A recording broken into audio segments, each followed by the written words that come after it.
महाराज की जय। आशापुरा मात की जय। गौस्वामी तुलसीदास महाराज की जय। बजरंगदास बाबा की जय। नमो पार्वती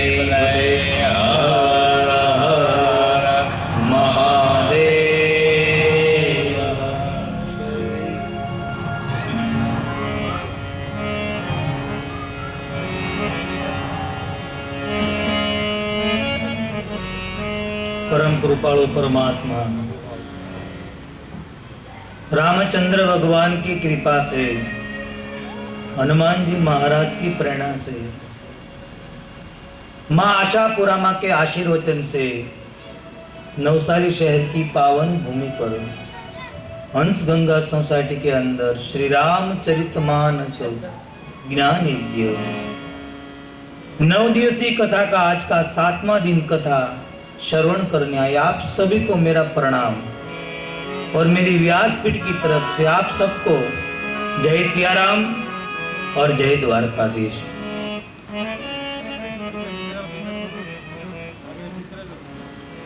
भगवान की कथा का आज का 7वां दिन, आज 7वां दिन। परसों तो भगवान की कथा विराम लेगी कि कहां दिन चले जाते पता भी नहीं होता है। आज 7वां दिन हो चुका है। मेरी प्रभु की कृपा, जितना जिसके भाग्य में था, जो लिखा हुआ था वही कथा मिली, इतनी कथा मिली। परसों ये समय पर आप यहां आओगे तो कुछ भी नहीं मिलेगा, कुछ भी नहीं होगा। हमारे गुजराती में कहते हैं कि जेगेर वागती नौबत रूड़ा सत्रीश राग, खाली थन खंभ थिया त्या कूदे काला काग। यहां चलना भी अच्छा नहीं लगेगा आपको। ये तो मेरी प्रभु की कृपा से इतना आनंद मिल रहा है। प्रभु का नाम की यही ताकत है सब। मैं हर कथा में कहता हूं कि सुख है ने वो परमात्मा के नाम के अंदर ही समाया हुआ है। वशिष्ठ बाप जी ने नामकरण रखा तो भी ये चौपाई में भी लिखा, सो सुख धाम राम अस नामा, अखिल लोक दायक विश्रामा। परमात्मा के नाम में इतनी ताकत है कि हमको सुख मिलता है। क्योंकि हम जो सुख संसार का देखते हैं वो सच्चा सुख नहीं है। ये सच्चा सुख नहीं है, वो हमको छोड़कर चला जाता है। सुख परमात्मा की कथा का जो सुख है वो अमर सुख है। सब सिर्फ मेरी प्रशंसा करो ऐसा नहीं है, आप जाति अनुभव करके देखो। हर व्यक्ति के जीवन में एक ऐसा दिन आता है कि लगता है कि बस जीना नहीं है, अभी मर जाना है। जीना ही नहीं, अभी मरना है। हर व्यक्ति के जीवन में एक बार तो ऐसा आता ही है सब। पर जीवन में कभी कथा सुनो सब, नया जीवन मिल जाएगा। वही जो जीवन आपको अच्छा नहीं लग रहा था ना, वही जीवन आपको अच्छा लगने लगेगा कि नहीं, जीवन जीने जैसा है। एक कथा का प्रभाव है, ये हमारा कोई ताकत नहीं है सब। हम तो भगवान की कठपुतली की तरह नचाते हैं भगवान, हम नाच लेते हैं। क्या हमको अच्छी बानी आती है और आप सुन रहे, ऐसा नहीं है। एक गोस्वामी तुलसीदास महाराज की चौपाई की ताकत है सब, वही आपको उठाती है। बाकी हम तो निमित्त बनते सब, एक निमित्त बनते हैं। जैसे परमात्मा ऐसा अवसर किसी को निमित्त ही बनाते हैं। एक कथा का आयोजन श्रीमती विनुबेन यशवंतभाई राजपूत के पूरे परिवार ने किया, भगवान ने उसको निमित्त बनाया। वरना भगवान चाहे तो खुद भी करवा सकता है, पर कभी कभी किसी को निमित्त बनाता है कि तू निमित्त बन जा। ऐसा निमित्त परमात्मा जब बनाते हैं तभी समझो कि परमात्मा की हमारे पर कृपा हो रही है सब। क्योंकि जीवन में ऐसा कुछ काम तो करना ही पड़ता है सबकी, क्योंकि हमारा एक जीवन का भत्था है। हम कितना दौड़धाम करते हैं, कितना कामकाज करते हैं, कितना धंधा करते हैं, कितना पाप हो जाता है हमारे से। पर एक ऐसा काम करो कि पाप के सामने अपना सरवर हो जाए। ऐसे मेरे प्रभु की दिव्य एक कथा है साहब। भगवान का कल हमने धामधूम से विवाह का उत्सव मनाया। भगवान की बारात अयोध्या में पहुंचती है। रीत रिवाज अनुसार सब प्रसंग मनाए जाते हैं। बाद में विश्वामित्र ने विदाई ली, नाथ सकल संपदा तुम्हारी, मैं सेवक समित सुतनारी। और बालकांड को प्रथम सोपान, 7 सोपान का प्रथम सोपान प्रभु के चरण में हमने अर्पण किया। और आज दूसरे सोपान के में प्रवेश करने जा रहे हैं। क्योंकि बालकांड है वो हमारी बाल्य व्यवस्था है, जिसकी बाल्य व्यवस्था अच्छी तरह से होती है उसका युवानी भी अच्छी होती है। अयोध्या कांड है एक युवानी का कांड है, युवान भाइयों और बहनों के लिए सुनने वाला कांड है। क्योंकि युवानी में ज्यादा सतानार तत्व है काम। संत तो ऐसे कहते कि 6 चीजें ज्यादा हो जाती है ना तो युवानी का तेज निकल जाता है। युवान व्यक्ति ज्यादा बोलता है ना बहुत, तो उसका तेज चला जाता है। बहुत बोलना नहीं चाहिए। शास्त्र में तो लिखा है कि वाक्पात इस शुक्र पात से भी कठिन है। कोई लोग तो कितना बोल जाते हैं, हो सके उतना कम बोलो। सबसे पहला फायदा तो यही होगा, इतना झूठ कम बोल पाओगे आप, कम बोलोगे तो। दूसरा, युवान व्यक्ति को ज्यादा चलना नहीं चाहिए, शरीर को श्रम मिले इतना ही चलो। तीसरा, युवान व्यक्ति को ज्यादा सोना नहीं चाहिए, 6 घंटा की नींद काफी हो जाती है, ज्यादा सोना नहीं चाहिए। चौथा, ज्यादा भोजन लेना नहीं चाहिए। 5वां, अति क्रोध नहीं करना चाहिए। जो युवान व्यक्ति क्रोध करता है तो उसका चेहरा का रंग चला जाता है। और छठा अंतिम कहा कि युवान व्यक्ति को ज्यादा काम को भोगना नहीं चाहिए। ये 6 चीजें अतिशय हो जाती है तो युवानी चली जाती है। आजकल यही हो रहा है कि 25 साल का युवान व्यक्ति 60 साल जैसा लग रहा है।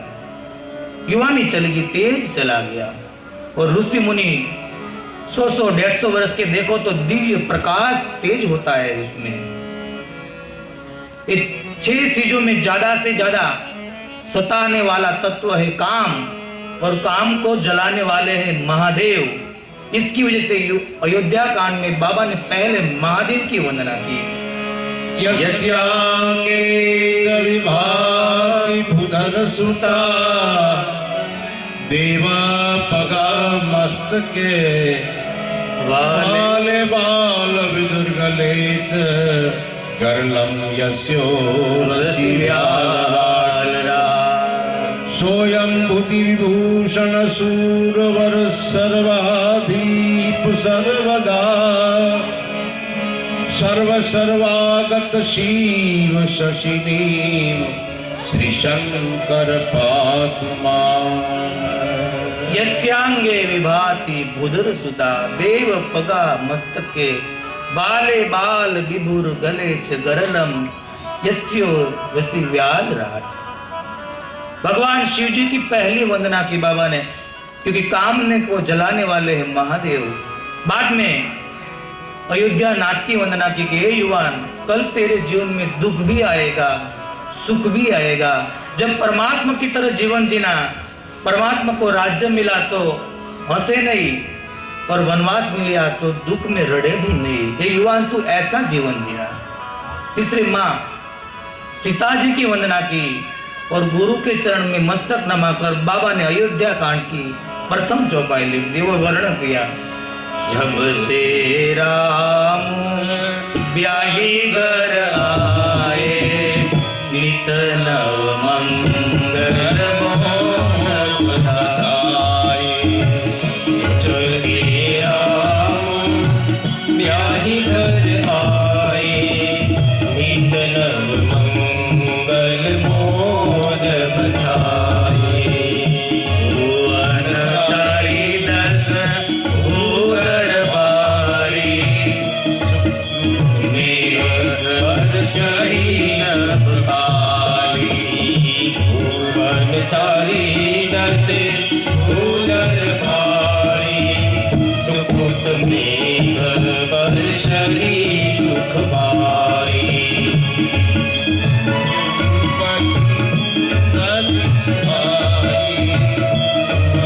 अवध अम्बुधि बहुआई, रिद्धि सिद्धि संपत्ति नरि सुहाई। मोहि अवध अम्बुधि बहुआई। जब से राम ब्याही घर आए, प्रथम चौपाई बाबा ने लिख दी। जब से राम ब्याही घर आए, नित नव मंगल बोध बनाए। भुवन चारि दस भूधर भारी, कि जब से परमात्मा का विवाह हुआ, जनकपुर से विवाह करके परमात्मा की बारात अयोध्या में आई, तब से नया रौनक, नया आनंद, नई खुशी। इतना आनंद है कि बाबा के पूछते कि मैं क्या वर्णन करूं। भुवन चारि दस भूधर भारी, और सुकृति मेघ वर्षहि खाई।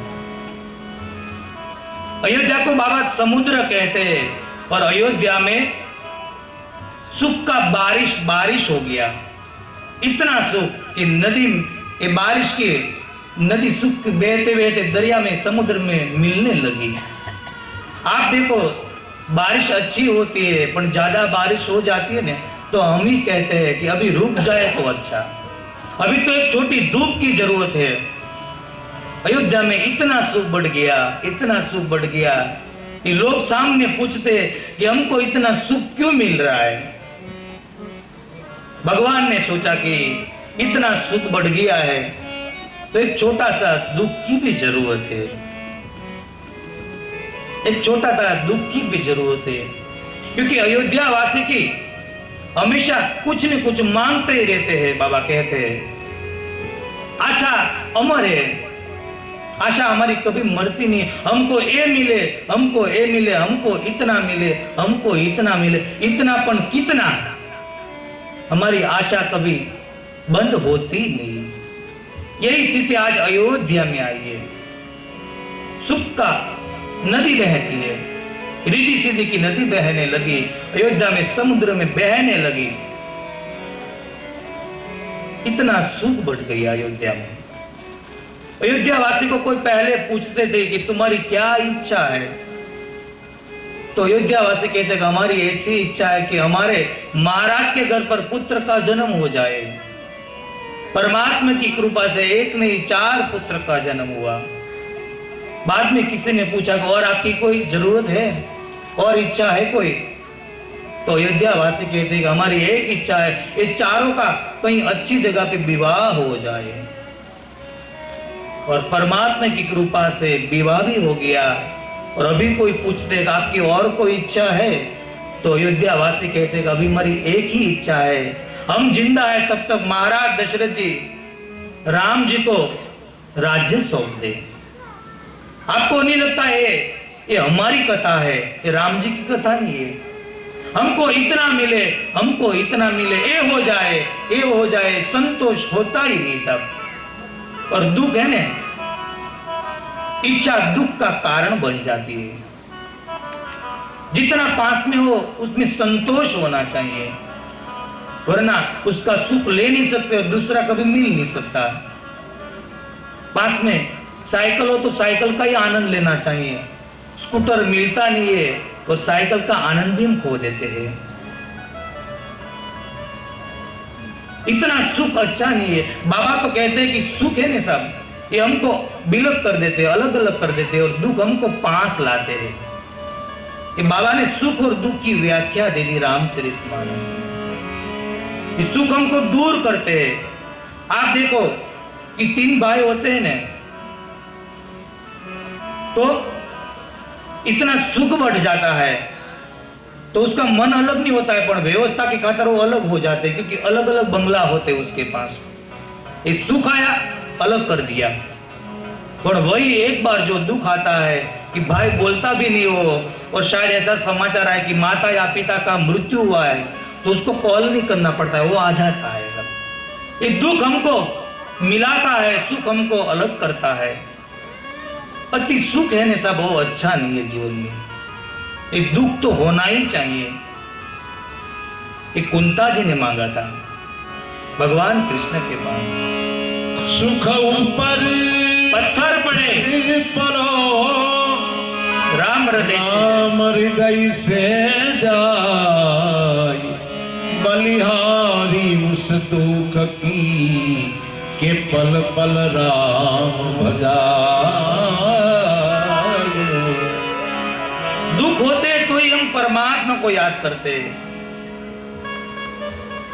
दुख होना चाहिए साहब, क्योंकि दुख है ना साहब, ये हमको कभी गलत काम करने नहीं देने देते। सुख में हम कितना भी अच्छे, हमारा विचार गलत रास्ते पे चलने लगता है। थोड़ा दुख होना चाहिए। माँ कुंता ने भगवान कृष्ण के पास दुख मांगा कि आप नित्य मेरे को दुख ही दो, मैं आपको हमेशा याद करते रहूं। और इतना सुख बढ़ गया, इतनी आशाएं बढ़ने लगी अयोध्या में। और आशा बढ़ते बढ़ते बाबा ने कहा कि एक दिन का प्रसंग बताया कि महाराज दशरथ जी, राम जी, लक्ष्मण जी, भरत और शत्रुघ्न चारों भैया के साथ एक कचहरी में जाते, तो महाराज दशरथ का जय जयकार नहीं होता है, राम जी का जय जयकार होने लगा। वरना दशरथ जी का जय जयकार होता था, पर जब से राम ब्याही घर आए, भगवान का विवाह हुआ, बाद में दशरथ जी का जय जयकार नहीं हुआ, राम जी का जय जयकार होने लगा। ये सुनकर महाराज दशरथ जी नाचने लगते पुत्र की प्रशंसा सुन के। और बाबा जी ने यहां से कथा को मोड़ दे दिया। एक दिन महाराज दशरथ जी एक कचहरी में बैठे हैं और दर्पण निकाल के अपना चेहरा दिखते हैं, और बाबा ने सुंदर चौपाई से उसका वर्णन कर दिया। आय सुभाय मुकुर लीना, बदनु विभोगी समकीना।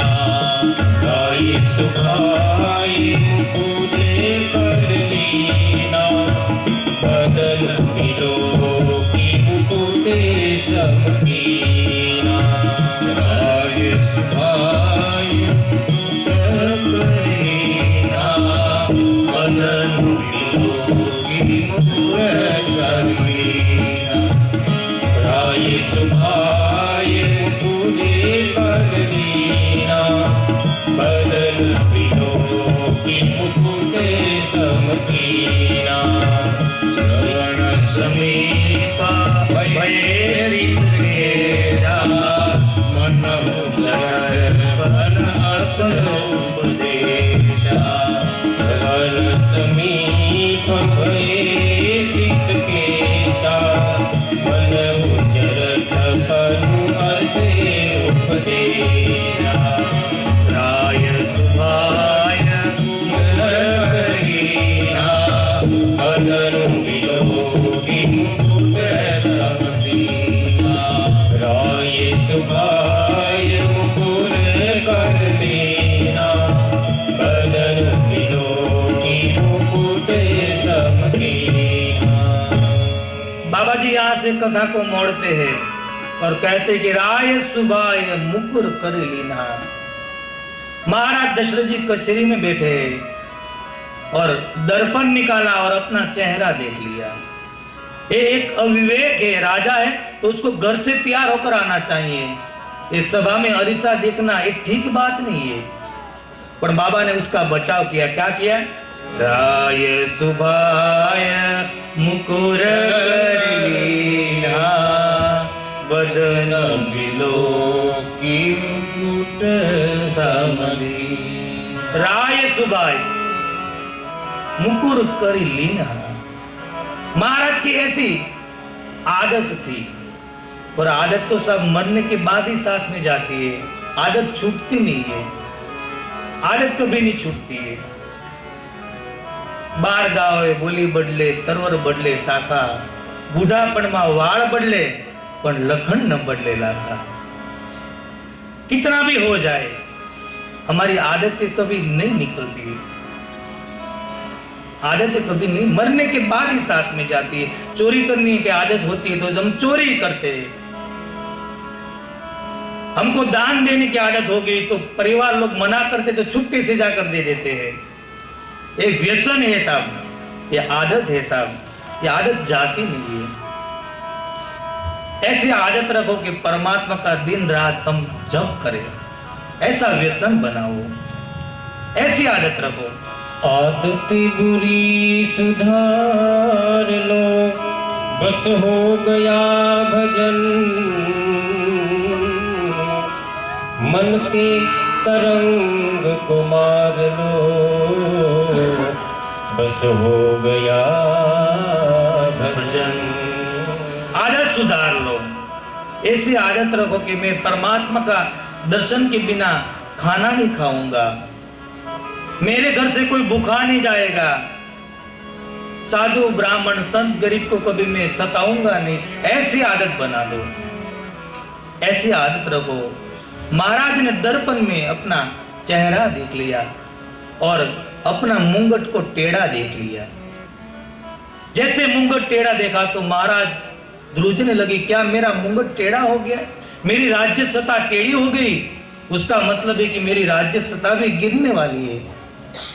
कितना एक दर्पण में दिखना महाराज के लिए अच्छा निकला। और दूसरी चौपाई में कहा कि श्रवण समीप भय सित केसा। और बराबर देखा तो कान के पास कुछ सफेद बाल थे और उसको कुछ कह रहे कि महाराज अभी उम्र हो गई है, अभी राज्य अपने पुत्र को दे दो। सफेद बाल है ना साहब, एक ऐसी निशानी है, हमको कहते कभी भजन करो, भजन करो। और पहले तो कान में ही सफेद बाल निकलते थे, बुढ़ापे की निशानी होती है कान पे ही। आज तो कलयुग है तो सबसे पहले खोपरा ही सफेद हो जाता है कान में, क्योंकि खान की बात करनी तो कान में होती है। पहले बाल कान में कह रहे कि महाराज अवस्था होगी, अभी तो राज्य दे दो। मुंगट जब टेढ़ा हो जाए ना तभी हमको व्यवहार अपने बच्चों को देना चाहिए। पर आजकल लोग प्रश्न करते हैं बाबू हम कहाँ मुंगट फेर रहे हैं, हमको कैसे पता चले कि हमको व्यवहार देना चाहिए? और रामचरितमानस कहते हैं बाहर से आओ और इतना आवाज लगाओ कि पानी, तो 4 जगह से पानी आता है, नींबू पानी आता है, चाय आती है, ठंडा पानी, तभी समझो कि हमारा मुंगट अभी सर सीधा है, अभी सत्ता रखने की जरूरत है। और बाहर से आओ और वो कहो कि पानी, आधे घंटे के बाद भी आधा गिलास भी पानी नहीं मिले ने तो समझना कि अपना मुंगट टेढ़ा हो गया है, अभी हमको राज्य दे देना चाहिए। ये निशानी बताइए। राजा को कहा कि आप राज्य दे दो। सिर्फ मुंगट टेढ़ा हुआ तो महाराज ने सोच लिया कि अभी हमको ये राज्य सत्ता रखनी नहीं चाहिए। रावण का 10 मुंगट नीचे गिर गया तो उसने वापस ले लिया। रावण और महाराज दशरथ में इतना अंतर है। सब मन में संकल्प कर लिया कि मैं राम को राज्य दे दूं। किसी को कहा नहीं, किसी को पूछा नहीं, सीधे गुरु के पास पहुंच गए। रामचरितमानस में गुरु की सब बहुत वंदना अच्छी आती है। जहां भी प्रश्न अटकता है ना, वहां से गुरु का माध्यम बना देते हैं। आप देखो, परमात्मा का जन्म भी नहीं हो रहा था, बालक नहीं हो रहा था महाराज के घर पर, तो कहां गए थे? गुरु ग्रह गए तुरंत महिपाला। गुरु ग्रह, गुरु के पास गए, और आज भी यही हुआ। किसी को बताया नहीं, किसी को पूछा नहीं, वशिष्ठ महाराज के पास गए। बाबा मेरी इच्छा है, क्योंकि अभी तो दुश्मन भी मेरे राम की प्रशंसा करते हैं, मेरी ऐसी इच्छा है कि क्या मैं राम को राजा बना दूं?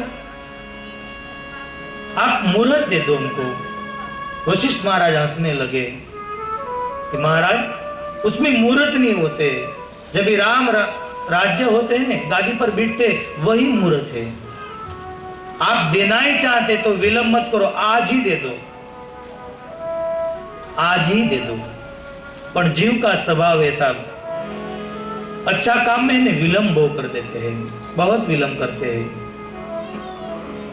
कोई कहते हैं कि कथा चालू है बाजू में, पंडित जी अच्छी कथा गा रहे, चलो, तो कहते हैं अभी तो 7वां दिन है, अभी तो 2 दिन और बाकी है। विलंब करते हैं तो दूसरे दिन समाचार आते कि कोई ऐसी घटना बन गई, क्यों नहीं आ पाए। अच्छे काम में विलंब ज्यादा हम करते हैं। और शायद किसी ने बोला कि चलो पिक्चर देखने जाना है, टिकट नहीं मिल रहे तो ब्लैक में ले लेते हैं। हमारा जीव का एक स्वभाव है सब, अच्छे काम में विलंब होते हैं। महाराज ने यही किया कि मैं कल राम को राज्य दूंगा सब, और संसार में कल किसी की होती नहीं है। हुई कल किसी की? हमारे गुजराती व्यापारी है ना, आप दुकान पे जाओ तो लिखते हैं कि आज रोकड़ा काले उधार। आप हर रोज जाओ तो यही सूत्र होता है, आपको माल नहीं मिलता है कभी। आज रोकड़ा काले उधार, कल किसी की होती नहीं साहब। और ये कल 14 साल पीछे चले गई साहब। अच्छे काम में कभी विघ्न मत करो, जो मन में संकल्प आए ना सीधा पूरा कर दो। ज्यादा सोचोगे ने तो मन इतना प्रबल है ना, हमारे से आगे उसकी जीत हो जाती है मन की, हम हार जाते हैं, इतना प्रबल मन है। अच्छे काम में कभी विघ्न मत करो। महाराज ने कहा कि मैं कल राम को राजा बनाऊंगा, आप जाओ राम जी को कुछ नियम पालन का अनुसार कुछ बातें कर दो आप। वशिष्ठ महाराज राम जी के पास जाते हैं, राम जी को कहते हैं कल आपके पिता आपको राज्य सौंप रहे, नीचे सोने का, आपको फल फ्रूट खाने का, और कल जब तक आपको राज्य न मिले तब तक ये सब आपको नियम का पालन करना है। इतना सुना तो प्रभु की आंख में आंसू आ गए। एक ग्रंथ देखो कितना समझाता है सब। प्रभु रोने लगे। पहले तो कहा बाबा कि मेरा भाग्य का उदय होने वाला है। क्यों? क्योंकि संत सामने से हमारे आंगन में जब आते हैं तभी हमारा कुछ उदय हो जाता है। आपको मेरे को बुलाना चाहिए, आप क्यों आए? पर आज लग रहा है कि मेरा कुछ उदय होने वाला है। वशिष्ठ महाराज चल पड़े। प्रभु मन में सोच रहे कि एक बात हमारे अयोध्या में अच्छी नहीं हो रही है, एक अनर्थ हो रहा है। क्योंकि अयोध्या में ऐसी है कि बड़े बेटों को ही राज्य देना, ये बात ठीक नहीं है। मैं तो बड़ा हूं, एक गादी तो मेरे भाई भरत को मिलना चाहिए, क्योंकि भरत मेरे से छोटा है। कल भरत को गादी मिलेगी ने तो भरत भी बड़ा बनेगा। आज तो सिर्फ मैं भरत का भाई हूं, कल मैं सम्राट राजा भरत का भाई कहूंगा। मेरा भाई भरत को गादी मिलनी चाहिए। परमात्मा को अच्छी बात नहीं लगी। ऐसी सब बात हमारे मन में आ जाए ना साहब, कि मेरे छोटे भाई को इतना मिल जाए, मेरे बड़े भाई को इतना मिल जाए, तो हाई कोर्ट में केस बंद हो जाता है साहब। ये जो बात मन में आ जाए तो केस चलता नहीं है। पर आज तो ज्यादा केस वहीं पे चल रहा है, मेरे को इतना मिल जाए। एक कभी कभी तो मैं ऐसा देखता हूं कि मैं अपना अनुभव की बात कर रहा हूं। कई लोग मेरे पास आते हैं, 25 साल 30 साल तक केस चलता है, उम्र हो जाती है और समाचार आता है कि केस की अभी तारीख नहीं हुई, उसकी तारीख होगी। क्या पाओगे साहब? हुई सोई जो राम रचि राखा, को करी तर्क बढ़ाओ ईशा। वो यही सोई जो राम रचि राखा, को करी तर्क बढ़ावे शाखा। वो यही सोई जो राम रचि राखा, वो कर बढ़ावहि शाखा। विद्युत तर्क करो, जो मेरे भाग्य में था वो मिल रहा है। और एक ही बात याद रखना, कितना भी लोग कोशिश करेंगे, क्योंकि दुनिया का नियम है साहब, सीढ़ी चढ़ते हो ना तभी गिराने का आप सोच ही लेना, आप गिरे आपको गिराने वाले सब बढ़ेंगे। जब भी ज्यादा दुश्मन बन जाए ना तभी सूत्र लिख लेना, आप कुछ प्रगति कर रहे हैं जीवन में। यही नियम है साहब। पर इतना समझ जाए कि मेरे भाग्य में होगा और मेरे को मिल जाएगा, क्योंकि एक कथा सुनने के बाद साहब कहीं केस बंद हो जाते हैं। बहुत समय से जो केस चालू होते हैं कोर्ट में केस वापस लोग ले लेते हैं। पति पत्नी जो मिलते नहीं है, रामचरितमानस को मिला देते हैं। एक कथा जोड़ती है साहब। एक कथा सुनने के बाद ऐसा मन में संकल्प करो कि हम त्याग करेंगे, क्योंकि ये त्याग की कथा है, ये समर्पण की कथा है। या आते वो मन में एक संकल्प लेके ही जाइए कि आज के बाद मैं त्याग ही करूंगा, क्योंकि त्याग जैसी तृप्ति किसी में नहीं है। त्याग जैसी तृप्ति किसी में नहीं है। भगवान ने सोचा कि मेरे को नहीं मिलना चाहिए, भगवान को अच्छा नहीं लगा। अयोध्या में समाचार सब जगह पे मिलने लगी। कल महाराज दशरथ जी अपने बड़े बेटे राम जी को राजा बना रहे।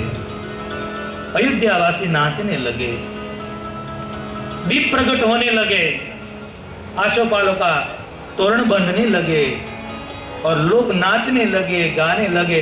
और कल सुबह की राह देकर बैठे कि कल सुबह कब हो जाए। और मन में से एक ही शब्द निकल रहा था कि बन से राजा राम ने हमारी महारानी सीता। कल हो जाए, कल कब हो जाए, जल्दी से कल हो जाए, मेरे राम को राज्य मिल जाए। इतने आनंद अयोध्या में, दुल्हन की तरह अयोध्या शृंगारी गई। सुंदर श्रृंगार किया, लोग नाचते हैं, गाते हैं। एक ही मन में संकल्प है कि कल राम राजा बन जाए। उसको कहां पता था कि अयोध्या का उजाला देवलोक को कांप रहा था। देवलोक को ठीक नहीं लग रहा था। जैसे चोर को चंद्र की रात ठीक नहीं लगती, ऐसे देवलोक को अयोध्या का उजाला ठीक नहीं लग रहा था। देवलोक कांपने लगे। क्या करेंगे, क्या करेंगे? देवलोक का एक भूमंडल का मिलाप हुआ और मां सरस्वती को प्रार्थना की। मां सरस्वती को प्रार्थना की, करूं विनंती मां आपने, इस कार्य जो मारी स्तुति मां सरस्वती, मां सरस्वती, मां सरस्वती, मां भगवती। करूं विनंती मां आपने, इस कार्य जो मारी स्तुति मां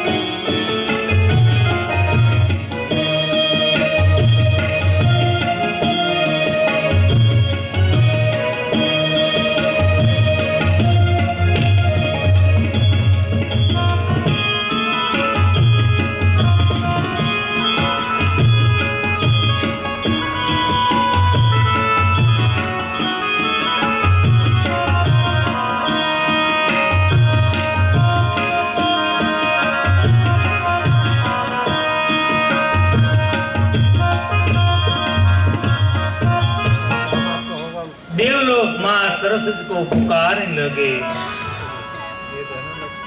माँ सरस्वती की प्रार्थना हुई, माँ सरस्वती प्रकट हुई।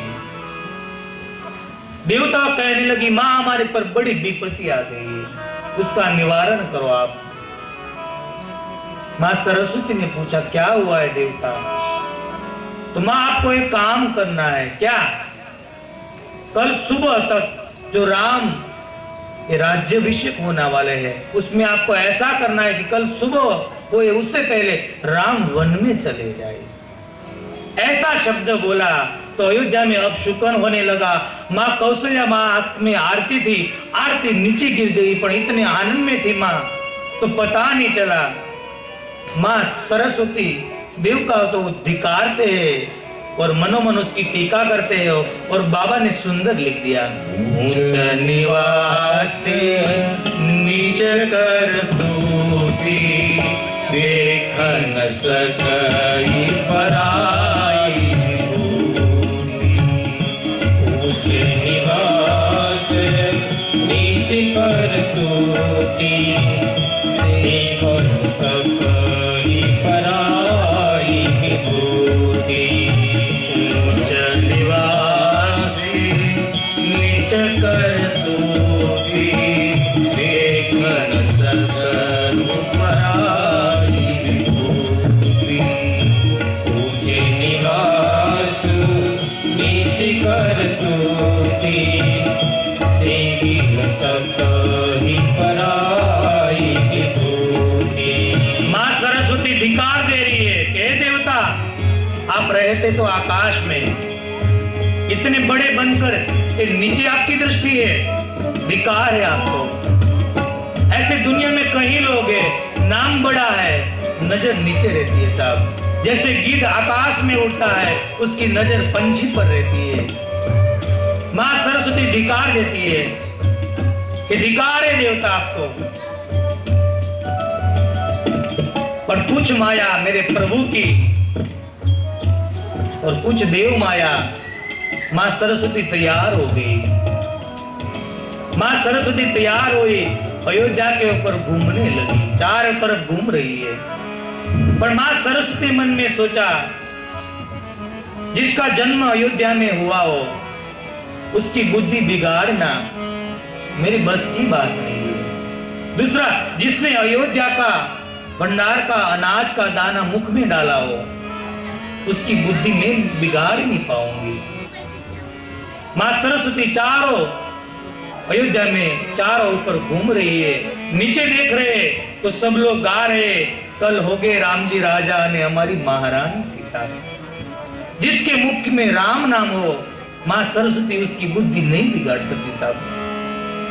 सरस्वती मां बहुत घूमी, देखती है कौन है, कोई मिल रहा है, कोई मिल रहा है, कोई मिल रहा है, कोई नहीं मिल रहा था। जहां देखो वहां मेरे प्रभु का नाम लोग ले रहे हैं।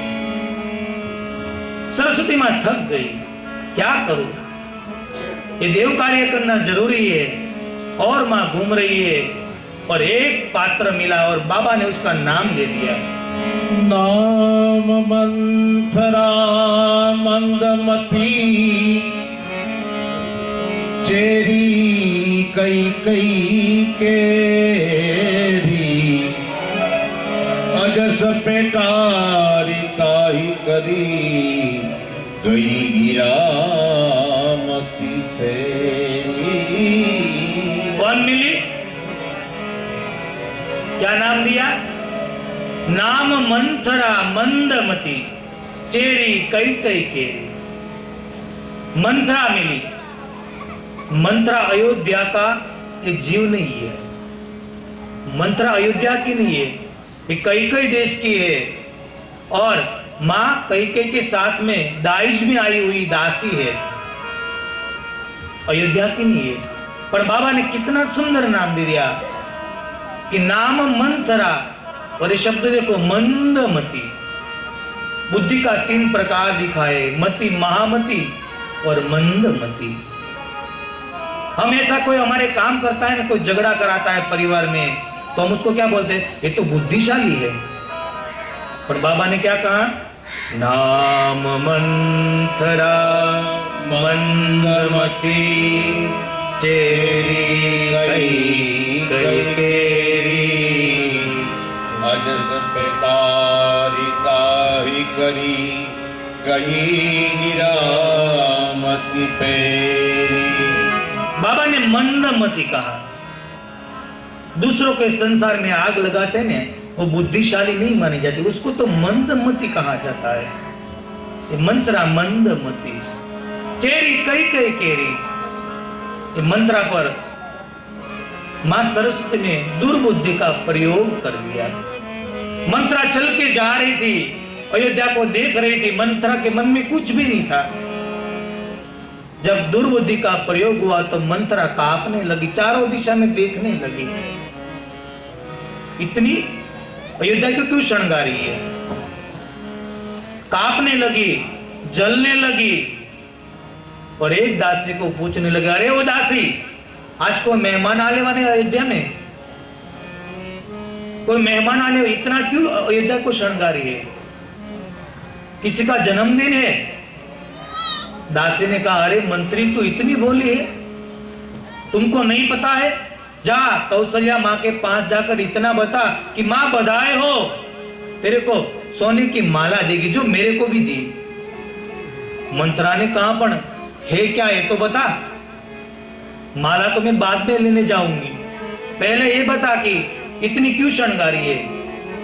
दासी ने कहा कि कल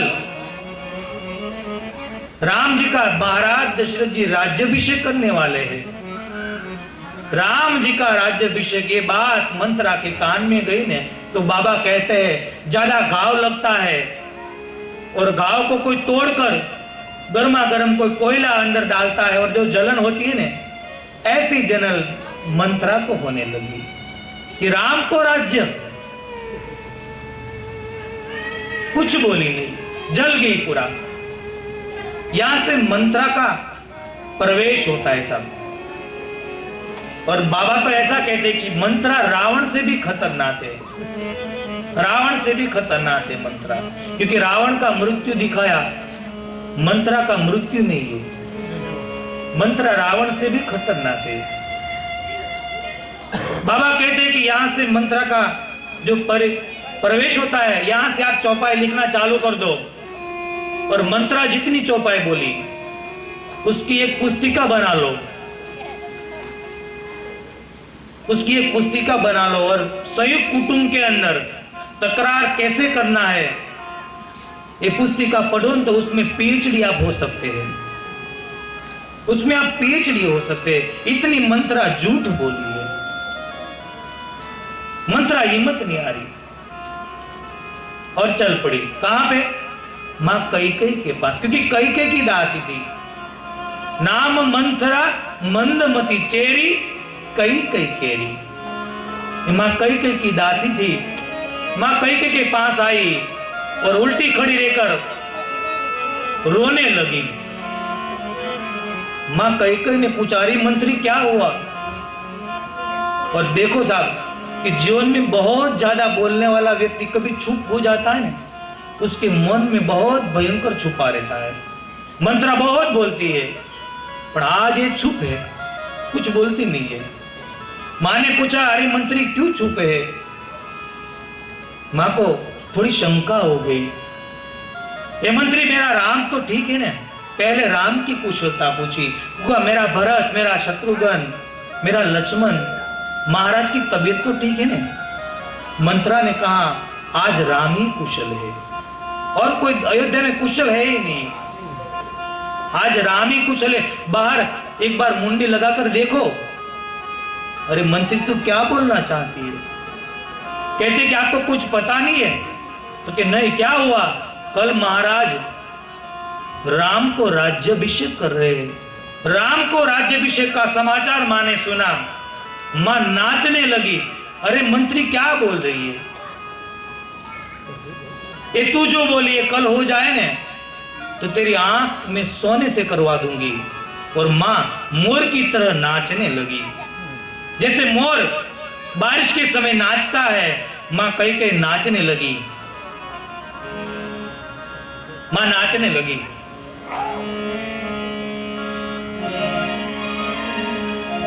मोर बनी धन गाट करे मोर बनी धन गाट करे मोर बनी धन गाट करे मोर बनी धन गाट करे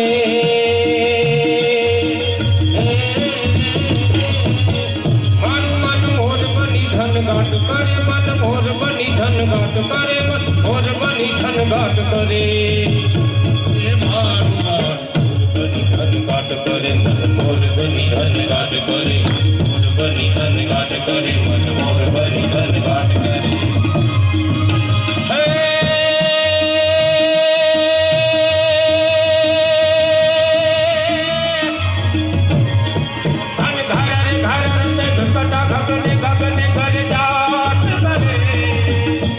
घुमरी घुमरी कर जाट भरे नवे जान भरी सारी सीम झूले नदी नम यौवन भान फूले नवदीप कपोत निपाप फूले मधुरा मधुरा मलकायन मेज नेह सुबात करे गगने गगने गगनायने पाप एक गजा करे जाट भरे मन मोर बनी धन करे मन मोर बनी धन करे मन मोर बनी धन घाट करे मोर बनी धन घाट करे मोर बनी धन घाट करे मोर बनी धन घाट करे मन मोर बनी धन घाट करे मोर बनी धन घाट करे मारू मन मोर बनी धन घाट करे मोर बनी धन घाट करे मारू मन मोर बनी धन घाट करे मोर बनी धन घाट करे मन मोर बनी धन घाट करे मोर बनी धन घाट करे मन मोर बनी धन घाट करे मोर बनी धन घाट करे मन मोर बनी धन घाट करे मोर बनी धन घाट करे मन मोर बनी धन। माँ कई नाचने लगी। मंत्रा तू जो ये बात तेरी सही निकलेगी तो तू जो मांगेगी वो मैं तेरे को दूंगी। मंत्रा ने कहा कि इतना नाचने की जरूरत नहीं है। ये समाचार आप कब मिले? मैंने दिया तभी के पहले कुछ समाचार मिला आपको? अरे मंत्री, पहले से मेरे को ये समाचार मिलता तो मैं क्या यहाँ होती? माँ कौशल्या को महल को शृंगारने नहीं जाती? तो मंत्रा झूठ बोलती है। आप अंधेरे में ये बात 15 दिन से चालू हुई। आज 14वीं रात खत्म हो गई और आज 15वीं रात है। आपको कुछ पता नहीं है? महाराज आपकी सेवा लेने आते हैं पर आपको बताया भी नहीं। महाराज है ने वो मन मलिन है। जब मन मलिन कहा तो माँ कई का बहुत क्रोध आ गया। मंत्रा को तमाचा मार दिया कि मेरे पति को तू मन मलिन कहती है। मंत्रा ने स्त्री चरित्र चालू किया। वो शास्त्र में लिखा है स्त्री चरित्र और पुरुष का भाग्य देवता भी नहीं जान सकता था। देवता भी नहीं जान सकता उसके मन में क्या चालू है। मंत्रा रोने लगी। मां को लगा कि मैं आज अच्छा समाचार देने आई और मैंने तमाशा लगा दिया, उसको कुबरी कह दी। अरे मंत्री तू ऐसा क्यों बोली? मेरे को तेरे को नहीं मानना चाहिए। मंत्रा ने बोला कभी मैं क्या बोलूं? मेरी जुबान खींचने बोला, मेरे को कुबरी बोला, मेरे को तमाशा मारा। मैं तो आपका खाती हूँ, आपका पीती हूँ, आपका दिया हुआ मैं पहनती हूँ। अच्छा शब्द तो देने आई पर आज लग रहा है कि आपको बाहर की कुछ पता ही नहीं है। आपकी कोई अच्छी बात करें उसमें आपको अच्छा लगता है। मेरी एक बात सुन लो, बाद में आपको जो भी निर्णय लो ये अपने हिसाब से लो। क्योंकि राम का राज्याभिषेक सुनकर महारानी मैं भी नाचने लगी थी। पर मैं आ रही थी तो कौशल्या माँ और सुमित्रा माँ दोनों के बीच की बात मैंने एक सुन ली। क्या? माँ कौशल्या बोल रही थी भरत है नहीं, मेरे बेटे राम को राज्य दे देते हैं, लक्ष्मण को युवराज पर दे देंगे। भरत आएगा ने तो उसके पास हम काम कराएंगे, सेवा कराएंगे। कैकेयी के पास सेवा कराएंगे, सेवा नहीं करेंगे ने तो उसको बंदी खाना में हम पूर देंगे। ये मैंने सुना। माँ कैकेयी कहने, आज माँ कैकेयी कितना सुंदर बोल रही है। अरे मंत्री तू झूठ बोल रही है। अरे मंत्रा कह रही कि मैं सुनकर आई हूं, मेरे पास तो प्रमाण है, आपके पास क्या प्रमाण है? मां कई ने कहा तुम्हारे पास प्रमाण भले हो, पर मेरे पास प्रमाण है ना, इतना तेरे पास नहीं है। जो राम को जन्म देने, उसकी मां के मुंह से ऐसा शब्द कभी निकलता ही नहीं। तू झूठ बोल रही है मंत्री, तू झूठ बोल रही है, ऐसा होता ही नहीं। और मां कौशल्या